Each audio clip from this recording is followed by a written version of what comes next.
સુજી કહેવા લાગ્યા કે દ્રઢ ધનવાન અને વાલ્મીકીની પૂજા વિધિ કહેવાથી લાગ્યા. પહેલા જે પ્રતિમા કહેલી તે અગ્નિ સંસ્કાર કર્યા પછી પ્રાણ પ્રતિષ્ઠા કરવી. જે પુરુષોત્તમની પ્રતિમા કરી હોય તેને બીજા મંત્ર વડે અને તદ વિષ્ણુના મંત્રથી અંગૂઠો લગાવવાનો અને આમાં 5 પ્રાણ પ્રતિષ્ઠાઓ થાય છે.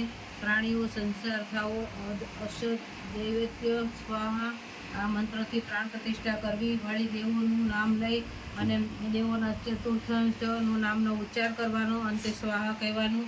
પ્રાણ પ્રતિષ્ઠા કરી અને પુરુષોત્તમ ભગવાનનું ધ્યાન કરવાનું. પૂજન કરીએ.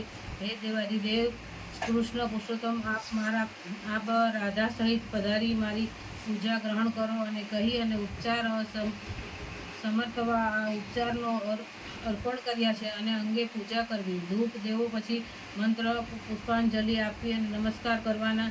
હે મંત્રહીન ક્રિયાહીન અને અશ્વસુત્યા ઇત્યાદિ મંત્રો વડે નું કર્મ પૂર્ણાર્થી માંગવાનું. જે કોઈ મનુષ્ય જન્મ પ્રાપ્ત કરી શ્રી પુરુષોત્તમ માસની પ્રાપ્ત થતાં હૃદયનો બ્રાહ્મણથી મંત્ર દીક્ષા પ્રાપ્ત કરી છે શ્રી પુરુષોત્તમનું ભક્તિનું પૂજન કરશે તે આ લોકમાં સર્વસુખ ભોગવી અને ઉત્તમ લોકમાં પામશે. ઇતિ શ્રી બૃહત નારાયણ પુરાણમાં પુરુષોત્તમ પૂજનની વિધિ નામનો 21મો અધ્યાય સંપૂર્ણ.